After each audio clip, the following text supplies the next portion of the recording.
these are the cameras that I've used in 2024 to actually make money as a freelance videographer. For every shoot that I've gone on this year, these are the two camera bodies that I have leaned on to get the job done. And I have to say, I've been incredibly happy with the results I've been able to get out of these two cameras. So let's break it down. Let me walk you through exactly what I have on my rig and what gear I'm taking when I'm going on paid shoots. First off is my A cam, which you see sitting this beauty right here on the desk. I want to walk you through everything that's on here, how I build out my rig, and how I use this camera specifically. So the core, the base of this rig is the FX30. Now I'm all Sony shooter, so I have the FX30. Tell you about the second camera here in a sec, but that is the core of my A cam. Now building it up, we of course have the Sony top handle, which has the integrated audio solution, the XLR ports, which is a huge deal for me because a lot of the shooting that I'm doing is either corporate or kind of more run and gun. So having those integrated XLR ports is a big deal. And then sticking with audio, of course, we have the shotgun on top. Now this is a Rode NTG2 shotgun microphone. You know, it's not their highest end mic by any stretch of the imagination, but I've been able to get great results with it. I've been really happy with it.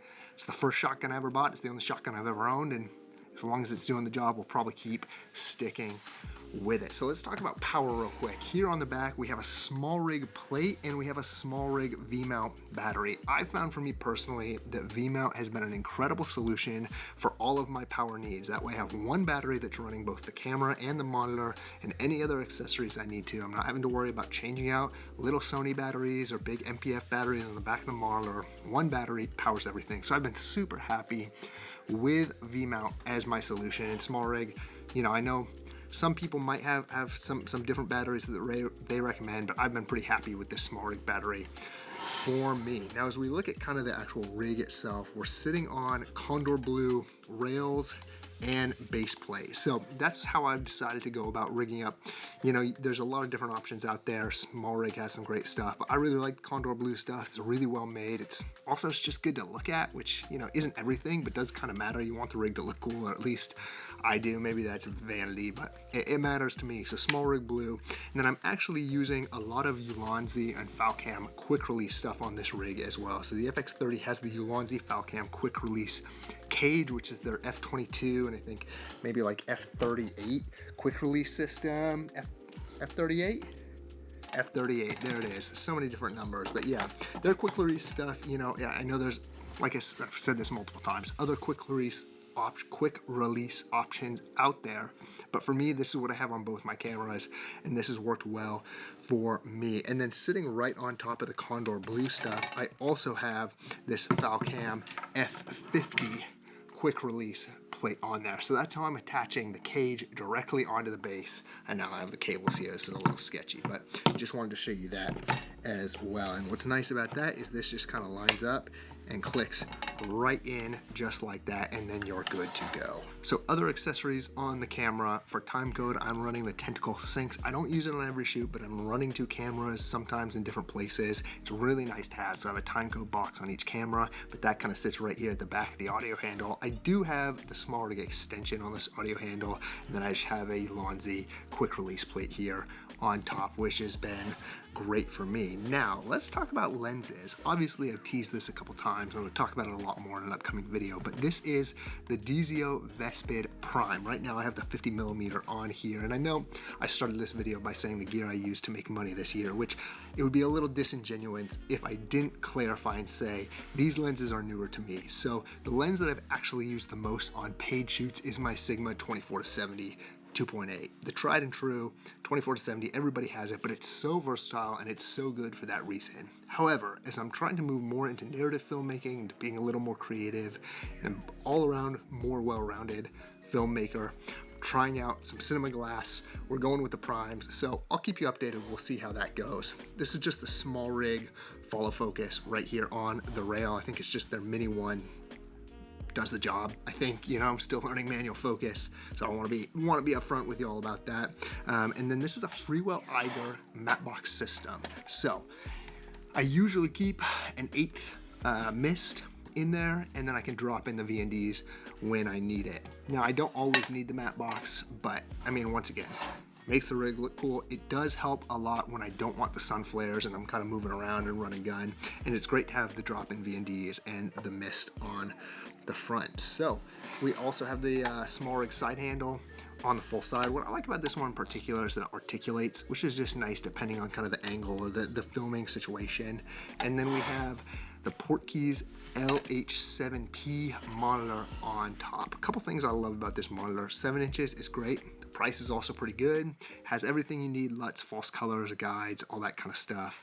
It can either be powered V-mount or via battery. And this monitor also has the ability for wireless camera control, which is cool. It's not something, to be honest, that I've used a ton, but it is there and it is possible. I've used it a couple times, and for, you know, little adjustments, especially for gimbal work, where you don't want to actually be touching the camera and it's jiggling around on the gimbal, you know, having the ability to change some of your settings on the monitor is actually a pretty cool thing. So that is my A-cam rig. That's pretty much every piece on it. Now, generally, I do leave it built out like this, and I transport it actually in this DeWalt bag right here. Now, if you've seen Justin Porter Media, this is kind of one of his tips and tricks, something he does, and yeah, I followed his lead. Way cheaper than a camera bag, pretty robust, a lot of pockets, and what I love is, you know, I just flip this monitor down and that whole camera goes right in this bag, and then I'm kind of off to the races. So great kind of tip or trick from Justin Porter Media.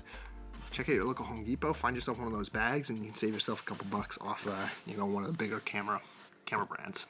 So let's switch cameras. I'll show you what I'm running on my B-cam and what I keep in my Pelican case, all my accessories for both cameras and lens choices when I'm on the job.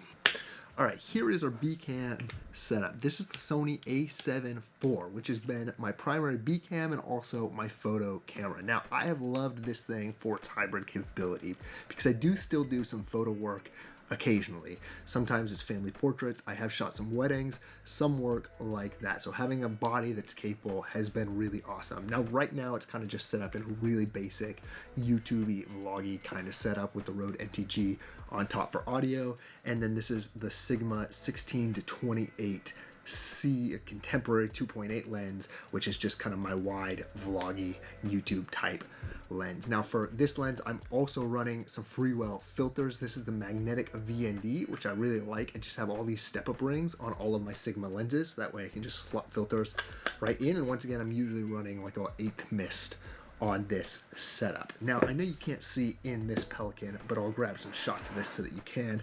This Pelican is where I keep all of my extra camera-related gear, and there's a little bit of audio stuff in here too, and I guess a light, but this is where all the camera gear goes. So let me talk to you just briefly about the lenses that I'm carrying, the other accessories that I carry in this kit with me. So lenses, we have, of course, our other cinema lens, the DZO Vespid Prime 21mm. So we have the 50 and the 21. Those are the two I chose to start out with. I'll make a dedicated video about that because this is a big decision and a big journey for me as a part of kind of my freelance filmmaking process of learning and growing. So subscribe for a video coming on that. Classic little YouTube bit there.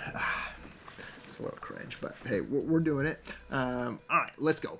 I have the Sony 70-200. Now this is the f4 lens. Cool lens. I like it a lot. I like how compact it is. I like how affordable it was compared to the G Master. I will say though, some of the shooting I've done, more on the photography side, when I'm doing like event work, I guess, f4 has been challenging when I'm indoors and at night. I wish I had that 2.8, but I just couldn't afford it at the time. So that's what we got. Then I have, this is a Sigma 24mm f4 art lens. You know, once again, this is a photography workhorse for me, but it's also kind of the primary, or at least it was until I picked up these cinema lenses, just the primary run and gun, more documentary style lens that I always had on my camera with the Sigma 24mm. And then to complement that, I have the 85mm 1.4, which is, you know, the other just gotta love it. Run and gun, beautiful portrait, but also kind of get those close detail B-roll shots. And then of course I have the Sigma 24-70 as well. So, you know, that's the staple that I mentioned that is kind of always on for corporate interviews or sort of situations where I don't totally know what I'm going to encounter. I love having that zoom range. And then my kind of for fun lens is of course the Helios 44-2, just a classic. Everyone's got to have one. They're pretty cheap, beautiful image, really fun to play around with. I don't pull this out a ton on professional shoots, largely in the past because I haven't trusted myself that much with the manual focus, but now that we're learning, we might see if this guy kind of makes it into the rotation a little bit more, although it's a 58mm focal range, and now I have a 50mm, so I don't know if I thought that one through because those two are pretty close, but still really fun to mess with. Now as we get kind of into the main body of this Pelican case, you can see I have these kind of different bags, different components. So let me just work through it. This is just extra batteries for the Sony cameras. This is my filter case, just the Peter McKinnon case, and this is where I keep all of those magnetic VNDs. So, you know, you just have your bases, one's mist, one's regular, and then your 2 to 5 and your 6 to 9 stop, and that's pretty much all that I keep in here. So, like I said, I have those step-up rings on all of my lenses so I can drop in these VNDs whenever I need them. This is kind of the audio piece that I have in the kit. These are the Rode Wireless Pros. You know, I've been happy with these. What I do love about them is they also work as a third timecode box if I ever need it. If I'm ever on a shoot with another videographer and they don't have their own timecode.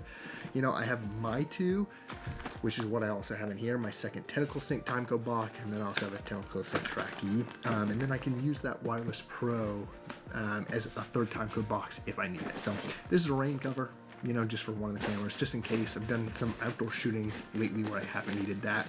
And then this is our VNDs, drop-in VNDs for the matte box. So pretty straightforward right there. All right, these two bags, this is where we get into some of the fun. So this darker gray bag is sort of all of the rigging gear for my V-cam. This is where I keep the handle, the second monitor, cables, top handle, side handle, all that kind of stuff. So I'll kind of build this out as we talk about it. Like I said, I've used the Ulanzi Falcam quick release stuff for all my cameras. You can see how quick that went on. I love that. It's nice not having to twist or kind of deal with anything, but you know, this isn't like a full cinema rig setup, but it at least gets me pretty close. It kind of gets me everything that I need, you know, to be able to kind of do the stuff that I need with a second camera. So this is all just quick release stuff. Now this monitor is the DesView, honestly, R6, I guess is the model name. Had this for a little while. I'll be honest, the reason that I got this monitor off of Amazon is because I was searching for a monitor that had similar false color, the Spectrum false color that Small HD has. And of course I didn't want to pay for a Small HD monitor because I was a little too frugal at the time, and actually still kind of am, seeing as I still don't have one. So this is what I found on Amazon that had that same looking false color. I think that was based off like a Mark Bone YouTube video where he talks about how much he loves that false color system. And I gotta be honest, it is pretty good. I do like having it. So, you know, this DesView has served me well, little 5-inch monitor. It does the job, but you know, pretty quickly we can get to kind of something built out like this. And of course I can add on, you know, timecode box and other things as I need it, and then wire it up. And you know, if I want to, I could drop it on rails with a V-mount plate and kind of do the whole 9 yards. But by and large, for a V-cam, that's what I've got. Now in this other light gray bag, this is just sort of all of your filmmaking essentials to have on set. This is kind of my like grab all, you know, sort of bag. So in here on this side, I have an Anker, you know, charging block, just 4 USB-C, 2 USB-A ports. This thing is awesome, tons of output. Got a bunch of USB-C cables over here. Have a couple different multi-tools. I have medical tape. I have fabric tape or fashion tape that I use for laving, cloth for wiping down. You know, we have just all sorts of different odds and ends, lens caps, all sorts of different screws, quarter 20s, and you know, whatever I might need are all in here. Bunch of Allen keys. So this bag is nice to have around just because you never quite know when you're gonna need what on set, and it's nice to kind of know that you have one bag. It presses down nice, but it's always in the Pelican, everything I need. So that's right there. Now on this far side, I have an extra V-mount. I have a couple extra of these MPF batteries. Yeah, MPF either for monitors or also a slider that I have. I have the chargers, and then I always keep this Anker power bank. I love having a lot of different power options on set. You just never know. And then right here, you know, sometimes if I need to break down, I can put my 2 camera bodies here. But currently, since I have that DeWalt bag, this is a Zion, I'm probably butchering that, I'm so sorry. You can correct me in the comments below, but just their 60-watt RGB light. This thing is kind of awesome. You know, it's nice to have something really small and portable. I power it usually off of this Anchor or off of one of my V mounts. Little clip this on, you know, so I keep that in here. Just nice to always have at least some kind of lighting on me. You never quite know when you're gonna need it, so keep that there. This is just a lens support that I can throw on the rails if I need it. Not that I really do. And then just some extra miscellaneous caps and, you know, gear that I have in here. So what am I missing? I guess we have our little card case right here. And then this is just a pocket color checker. So there you go. Make sure my colors are all good and I'm all calibrated. But on the camera side, that is pretty much my kit. The 2 cameras, the extra lenses, all the little accessories, filters, everything that I have used over the course of this year to actually make money on paying shoots. So if you have any questions, I'd love to hear them. Let me know in the comments down below. Love to hear what you're running, maybe what you're looking forward to trying out in the new year. You know, I gotta be honest, I love gear. Like I just love it. It's almost as much a part of the hobby to me as filmmaking. And I know there's like some weird taboo about that in the filmmaking community, that the gear doesn't matter, and there's some truth to that. Absolutely, you know, a lot of this isn't necessity. It's hobby, it's like, it's want, it's, you know, but to me, that's fun. So, you know, let me know your thoughts on all that. Appreciate you guys hanging out. See you in the next one. Peace.